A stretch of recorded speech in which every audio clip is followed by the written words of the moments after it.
Welcome, we're Team UCG. My name is Victor, and on forums and Octagon, I'm KJSD. And I'm Tim, and on forums and Octagon, I'm Dr. Time. Well, we're looking at a recorded game from our Kingslayer tournament at Prisfyndet Game Store here in Uppsala. It was played on the 7th of November. Yeah. A nice Saturday during Worlds, really. So everyone was a bit tired from sitting up all night watching Worlds, I suppose. Now, at the table, we've got Daniel Nyberg to the left, and we've got aGoT to the right. And we got a little bit late with the recording, so I'll freeze frame here and catch you up to the action. We missed a little bit of the setup here. So this was essentially the final game between the two people ending up on top two players of the night, or of the day, really. But we were only playing Swiss format, so it wasn't officially a final game. Now, Daniel is playing Night's Watch with Baratheon, and we're playing according to the Kingslayer deck building rules, which is quite restrictive. They can only build using one core set, and there are some other restrictions. Yeah, so you get decks that aren't very versatile and no, not consistent at all. No, yeah. So, and on the right we see aGoT, when he's playing a Tyrell and Greyjoy deck. Yeah. Now, for setup, Daniel got a really nice setup. He managed to play Mesa Crescent and Littlefinger. He chose to play Littlefinger, even though he isn't able to trigger his ability when he's set up, but he will contribute an extra gold for his next plot and marshalling. So it's pretty solid card still. There's solid stats on that character as well. Yeah, and a Roach Road in addition to that for some extra gold. Yeah, so his economy seems quite strong at this point. Adam, on the other hand, got a bit weaker start, I guess. He managed to get out Asha, which is a really strong Greyjoy card. Yeah, that's a key card in the Greyjoy deck. But no protection for her. She gets a throwing axe, which is nice, but he's really vulnerable to a starting march to the wall, essentially. Yeah, the march to the wall plot is such a strong plot in this core set meta, and also it's in a Kingslayer tournament where you can expect people to have fairly weak setups. It's a huge risk to only play that one character setup. Yeah, I'm not sure I would have dared to do so. Now, we didn't have any march to the wall played though. No. Even though I could see it in Adam's plot deck. Now, Daniel played a Game of Thrones plot, which is a solid plot. It's got strong economy and it's a bit defensive as well. So it says that any player can't play a military or power challenge before they manage to win a intrigue challenge. So that's quite defensive, given that Greyjoy doesn't really have much of green icons. And Adam only starting with a red and a blue icon, so... Yeah, exactly. So looking at the board state, that's a solid play from Daniel. Adam is much more aggressive in his first plot. He plays also a very solid starting plot with heads and spikes. Yeah, good gold, good initiative. Gold, good initiative. Initiative being really important playing Greyjoy.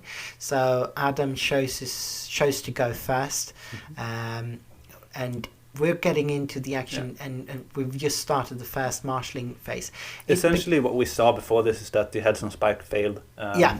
No power for Adam. No, exactly. He didn't manage. Essentially, you want to grab a character with heads and spike. If you do, you'll get 2 power. You get to pull a card from your opponent's hand, and if it's a character, you get that 2 power boost. But he grabbed some card, which is still strong. I mean, you get some card advantage for that. You get more cards than your opponent, and that's in a card game. Obviously, having cards is solid. Now, Daniel starts by responding to Adam's marshalling, by playing a meager contribution, which is an economy event from Greyjoy. Nightwatch. From Night's Watch. Yeah. Man, it lets him steal 1 gold. Yeah. So that messes with Adam's math, I suppose, for his marshalling. But Adam still managed to salvage that somewhat by playing a King's Road, which will give him some discount on the next character he plays. And what we just saw him do is pay for that. King's Road. Yeah. So that's where we start. Let's get into the action. So he does use it, and he plays a Paxter Red Wine, which will give him some Gold for once, and also some discount on those events he plays. Yeah, yeah. Well, the first event, isn't it? Yep. And then he marshals a little bird onto Ash, and that is the dream start. Yeah, that is such a good start. Yeah, with her ability of standing up whenever she gets in on the post, and then also having that green icon on her, that's just... And that's stealth. Yeah, especially that exactly stealth. With that stealth, that's just crazy. And early game, she will be able to sneak in those unopposed. And here we see Daniel getting a bit more gold than Adam did. Oh yeah, he's got that economy out early, and he's got a gold rich plot. And well, to get even richer, he plays a King's Road, which will give him the ability to discount a character. Which he does, doesn't he? Yeah, he uses it straight away. Exactly. It seems. Let's see what he gets. And that's Stannis Baratheon. That's a power play. He's one of the key players in any Baratheon decks. He will not follows that up with a red keep. Oh yeah, we're sorry about the glare, but we'll try to keep you posted on what's actually played on Daniel's side. We've fixed this for our coming videos. This was like the first test run we did. So indeed. So we weren't setting everything up properly. Now red keep will contribute to, as long as you've got a Baratheon player in a challenge, it will contribute to strength. So now Adam goes into challenges. He stealths. They're talking about he wanted to make a red challenge, but then he goes for a green challenge. He has to with because of Game of Thrones. Yeah. So he stealth is the only green icon on the table, on Daniel's side of the table, and managed to get a unopposed challenge in. Asher stands, and he gets an unopposed bonus or 1 power, and then he goes red, stealthing Stannis, and I don't think Maester Crescent doesn't have a red, and I don't think Littlefinger does either. So he gets an unopposed. Daniel takes claim on Maester Crescent. And now for the blue challenge, I suppose. One note though, the red keep, do you really have to have a Baratheon in it? Isn't just any participating character? I'm not sure. It could actually be any challenge. I think so, yeah. Yeah, any challenge, any character you control. That could be right. So it contributes to strength, as long as you've got a character in the challenge. Which is pretty strong, and also the card draw is pretty damn nice. if you manage to go through all the challenges without losing a blue challenge, you get a card draw, 2 cards draw. So it's a double kind of effect on this. He stealth this Littlefinger, and this smells like a trap to me. Yeah, indeed. I mean, Stannis is obviously able to block this, and he still chooses to stealth. This is a power challenge. Yeah, there's the trap. That's Grasp of the Kraken. This is why you want to start as a Gradio player. Yep. This is such a good card. Yeah. Well, there are better cards, but this one in this particular instance is crazy good. Stannis can't count his strength, although it won't be an unopposed because of the red keep. But he will win it, and he uses the throwing axe, and that's goodbye Stannis. Yeah, that's a hard hit. A real setback, I would say. Yeah, that's a hard hit to Daniel's board state. So those were the 3 challenges out of Adam, and now Daniel can basically only make a green challenge if he wish, and he could choose to stand to win dominance instead. But if he does challenge, he puts Adam has to decide whether or not to block it or to take dominance instead. Yeah. He can't win this challenge. No, but he can hinder it from unopposed. Yeah, exactly. So the green will go through if Daniel chooses to make this, and he does choose to make this challenge. It is important to try to keep your opponent's cards down to win it. Oh no, he's giving an unopposed here. So that's basically putting more power onto the table by letting Daniel have it unopposed. Daniel gets a power for that. And then Adam gets dominance instead. Adam loses that Risen from the Sea, which is exactly. That's a hard hit. That's a hard hit, though. Risen from the Sea is such a strong card. That was a good pull out from Daniel's side. But also, it is in Adam's interest to keep some power on the board, so he can steal it. So we're going to plot phase here, and both players looking through the plots, looking through the hands, choosing the plots. The second plot here, we're going into this plot phase with 3 power to Adam's side, 1 power to Daniel's side, but the board state is quite considerably in favour of Adam, I'd say, Indeed, at this indeed. point. Even though Daniel does have the economy, so it could swing fairly fast. Yeah, it can always swing. Yep, definitely. And that red keep might enable him to draw a lot of cards, so he could definitely catch up. But he will have to be able to defend those blue challenges if he wants to utilise the red keep's draw ability. Alright, so Calm of Westeros from Daniel's side will allow him to lower the claim in one challenge, Adam. And that's a good thing, because Adam played the Winter with it's basically just a 2-claim plot. Yeah. Very aggressive. Adam gets initiative and he chooses to go first player. So he starts marshalling, only getting 3 gold, but an extra gold from Paxton Red Wine, so 4 gold. And let's see what he marshals. Alright, he chooses not to marshal anything. That is interesting. That's scary, though. Yeah. Because that tells you he's got some events in hand, he wants to play them, and that's really, really scary. Daniel gets a lot of gold here. 6 gold. Yep. So he plays a reducer. Both Littlefinger and the Roast Road doing their work. Yeah, let's hope he's got some good characters here, though, so that he can utilise his. And that's Shireen. That's a good defensive character. She will be able to kneel a character if she leaves play, and I think that would happen after Ashes. That's what they're talking about right now. And yes, Shireen's ability would kick in after Ash has already stood from any unopposed challenge, so she would be kneeled back. Yeah, essentially you get your unopposed bonus before you conclude your challenge. Exactly. And take your claim. Yeah, and then Shireen will leave for claim, if it's a red claim at least, and then she will kneel Asha right back down again. Yeah, so there's some discussion from the players. Yeah, about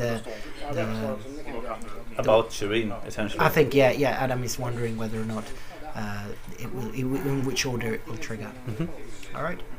So yeah, the trigger order in Game of Thrones is a bit wonky at times. It's not always intuitive. No. Now that seems to be everything that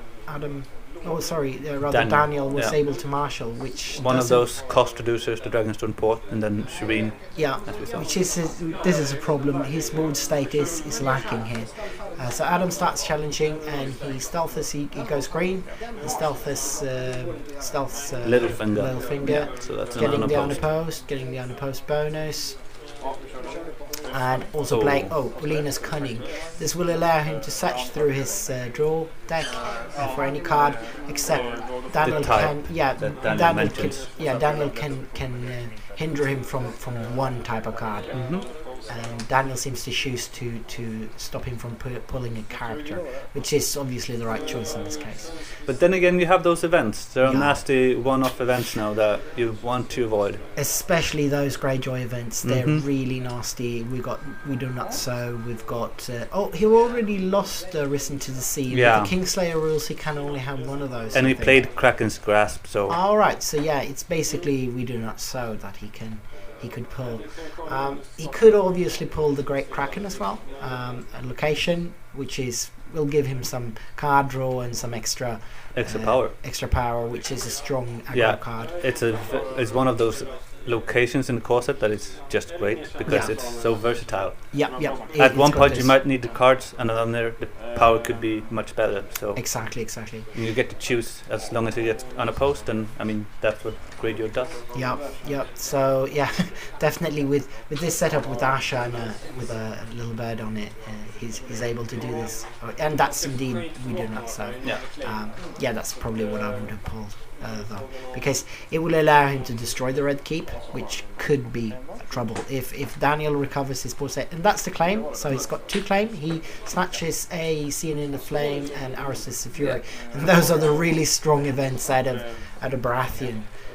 So yeah, let's see if he can go through with the red, or if he even wants to go through with the red challenge at this point. He might not want to. Well, I figured he wanted to trigger his We Do Not Sow. Yep. Yeah, and here we go. So yeah, here we go. That's a red No, that's No, a blue. it's a That's a blue, blue challenge, and he stealth his little finger, and that's the Widow Nutcell, of course, and destroys red keep. Yeah, well, that's the right player ultimately. So No, that was the red. It was a red. It was a red. our mistake. Sorry about that. Yep. And then he claims Shireen and gets knelt down. He could make already made a green challenge, so he can't go with Paxter. He's only got a green icon. And then Daniel goes blue challenge.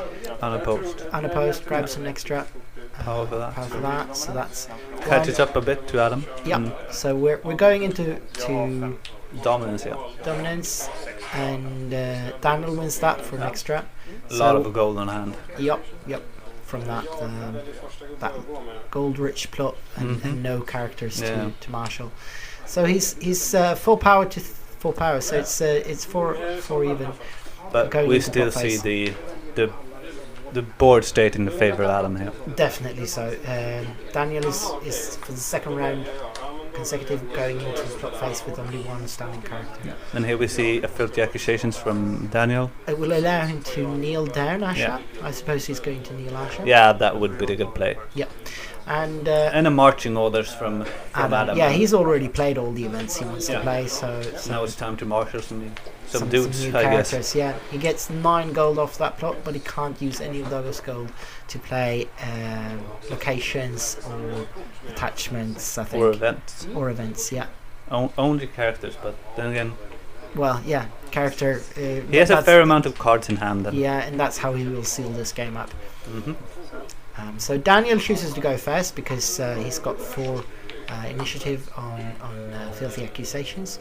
And it's always nice to deny your player there first. Yeah, definitely. Even though Night's Watch tends to want to go second against Greyjoy, you really need to have cards on the table that benefit from that. And he only marshals Samuel Tarly. That's not what he wanted to see. No. He needed some strong characters. And here comes Balon Greyjoy. Oh, that's a strong character there. We're talking about strong characters. He's able to, whenever he's attacking, defending characters with less strength than him can't. They don't. Their strength. No, exactly. Their strength isn't counted at all. So Samuel goes green, and it's blocked by Paxter, and then he goes blue with Littlefinger. Claiming some power. Going up to 6 and an unopposed bonus. Yeah, so he goes up to 6 power, and Adam is trailing a little bit with 3 power. But now he goes with the Balon, and that would be a red challenge. He gets Renown on Balon, and he gets an unopposed bonus. So that's 2 power right back. So 6 power to 5 power, and I think. And we see Samuel dead as well. Yeah, Samuel died right away, and there's no dominance. The dominance was even. They had it just the same amount of gold. Yeah. Alright, so here for taxation, Daniel has to discard down. He can only keep 4 cards in hand from the plot he played. Marching orders only got 4 in reserve, so he chooses to discard Littlefinger and Growing Strong. So he's done with events, and he doesn't feel he needs more cards. Or money. Or money for that matter. So yeah, plot face. Let's see what they play. Alright, so Adam is going a bit back and forth.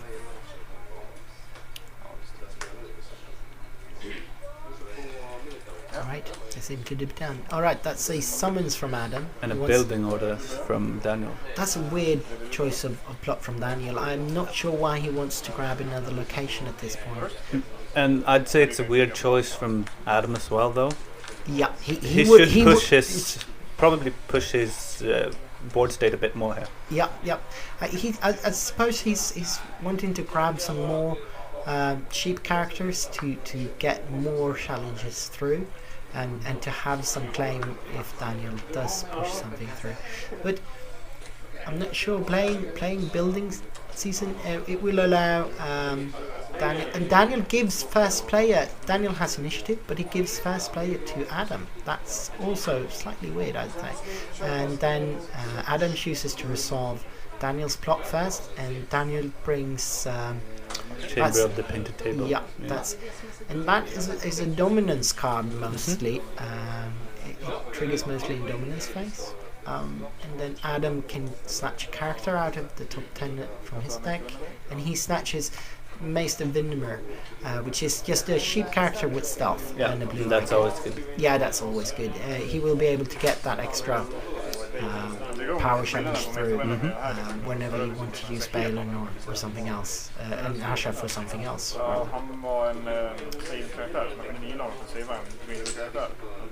Right, so they have to shuffle the decks up after the snatch. I'm cutting as well. And obviously, good measure to cut your opponent's deck, or at least to let your opponent cut your deck. Alright, so draw phase, and Daniel really needs to pull some characters here. He really needs, and I think I saw a character in his own there. It looks like a Marathian character being on top there. Adam gets 4 golds from summons and another gold from Paxter, so he's got 5 gold here. Yeah. What will he want? Yep.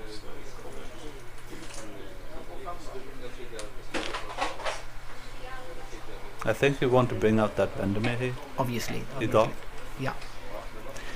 And he might have other. Oh, all right. So that's The Manda. Yeah, that's the Manda. That's a really strong Draw location. engine. Yeah, it's a draw engine from the Tyrell deck, and that's Maester Vendemir, obviously. Yeah. Coming in. So now he has stealth to push through these challenges and win with 5 or more strength, and then trigger the Manda to draw some cards, and that's he perfect. gets to draw 2 cards if he managed to win a challenge with 5 or more strength, I think. Is that right? Yeah, exactly. Yeah, and that's easy to do when you get on the posts. Alright, so Daniel uses his reducer location to marshal The King's Hunting Party. yeah, and he also obviously marshaled the Chamber of the Painted Table. Yeah. And then that's really something Daniel wanted to do. He plays a Milk of the Milk Poppy. of Poppy on Balin, and that's crucial at this point. Yeah, denying him his renown ability and his ability, yeah. Right, so challenges Asha Stealth's Littlefinger in, I think that was a blue? No, a green challenge. Snatches Lightbringer, yeah. Adam says that he knows what the card says. Daniel asked him if he wanted to read it. Alright, so that wasn't. He didn't win by 5 or more, so he can't use the Mandra here. If he would have used Paxter, he could have to trigger the Mandra, but he doesn't seem interested in that. And then he goes blue with Maester Vinimir alone, stealthing past Littlefinger, and now he's up to 8 power, counting the one on Balin. Yeah. And lastly, he goes red, stealthing the hunting party with Asha, getting unopposed up to 9 power, and gets claim. And he didn't trigger the Mander at all. Well, he didn't need to. He's got cards in hand. What do you mean? He didn't go any of his challenges. Didn't with push 5 them or through. more. Yeah, exactly. So he'd rather stand with a lot of characters to defend. I don't know what. And That little thing is Yeah, sneaky exactly. though, isn't it? yeah, he is. He's sneaky, but not that sneaky. No.